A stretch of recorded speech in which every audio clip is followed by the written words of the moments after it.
গরমের প্রখর তাপদাহে মানুষ যখন ক্লান্ত অবসর নেয়, ঠিক তখনই আকাশে জমে ওঠে কালো মেঘ। মুহূর্তেই শুরু হয় ঝুমঝুম বৃষ্টি। এই হঠাৎ বৃষ্টির ছোঁয়ায় যেন গরমে পুড়ে যাওয়া প্রকৃতির পেয়ে যায় এক নতুন প্রাণ। যে গরমের মানুষ হাঁপিয়ে উঠেছিল, সেই গরম দূর করে ঠান্ডা হাওয়ায় সঙ্গে আসে প্রশান্তি। মাটিতে যখন বৃষ্টির ফোঁটা পড়ে, তখন যে সুগন্ধ চারিদিকে ছড়িয়ে পড়ে, তা মনকে করে তোলে সতেজ। গাছপালা ধুলো মাটি ধুয়ে ঝকঝকে হয়ে ওঠে, শুকিয়ে যাওয়া ক্ষেত আবার সজীব হয়ে ওঠে।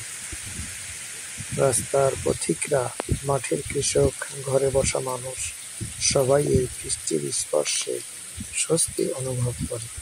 শুধু মানুষই নয়, পশু পাখি থেকে শুরু করে আল্লাহর প্রতিটি সৃষ্টি যেন ঠান্ডা বাতাসে হাসি মুখে কৃতজ্ঞতা প্রকাশ করে। বৃষ্টির ফোঁটা যখন মাটিতে পড়ে, তখন মাটির ঘ্রাণ চারিদিকে ছড়িয়ে পড়ে। গরমে শুকিয়ে যাওয়া ধান ক্ষেত, ফসল, গাছপালা আবার সজীব হয়ে ওঠে। এই বৃষ্টি শুধু প্রকৃতিকেই নয়, মানুষকেও এনে দেয় শান্তি। আল্লাহ তাআলা এই বৃষ্টিকে তার রহমত হিসাবে পাঠান।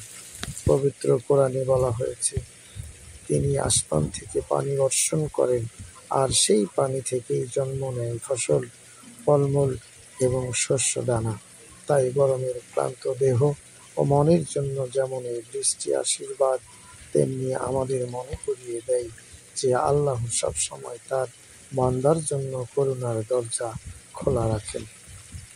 মানুষ ঘরে, রাস্তায় কিংবা মাঠে যেখানেই থাকুক না কেন, এই হঠাৎ বৃষ্টির স্পর্শ সবাইকে করে তোলে আনন্দিত। ঠান্ডা বাতাস বইতে শুরু করলে মনে হয় যেন আল্লাহ তার রহমত বর্ষণ করলেন। প্রখর রোদে যখন চারপাশ জমে যাচ্ছে, তখন হঠাৎ আকাশে কালো মেঘ জমে ওঠে। মুহূর্তের মধ্যে শুরু হয় টুপটাপ বৃষ্টি। গরমে পুড়ে যাওয়া পরিবেশ যেন একেবারে বদলে গেল। এই হঠাৎ বৃষ্টির স্পর্শে প্রকৃতি আবার নতুন করে প্রাণ ফিরে পেল। শুধু মানুষই নয়, পাখি, পশু পাখি, গরু ছাগল সকল সৃষ্টিই যেন এই ঠান্ডা হাওয়ায় স্বস্তি অনুভব করে। প্রকৃতির প্রতিটি জীব আল্লাহর প্রতি কৃতজ্ঞতা স্বীকার করে ও মাথা নত করে। বৃষ্টি আল্লাহর অশেষ নিয়ামত। যেমন তিনি বলেন, আসমান থেকে পানি বর্ষণ করে, মাটি থেকে ফসল ফলিয়ে মানুষ জীবজন্তুকে জীবন দান করেন। তাই গরমে ক্লান্ত মানুষের জন্য এই হঠাৎ বৃষ্টি একদিকে যেমন দেহ ও মনে স্বস্তি আনে, অন্যদিকে আমাদের মনে করিয়ে দেয় আল্লাহর করুণা ও অনুগ্রহের কথা।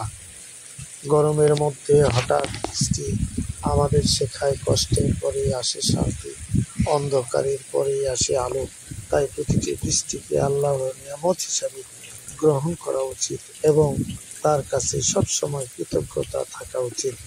এই বৃষ্টি শুধু প্রকৃতির শীতলতা নয়, মানুষের হৃদয়েও আনে প্রশান্তির বার্তা।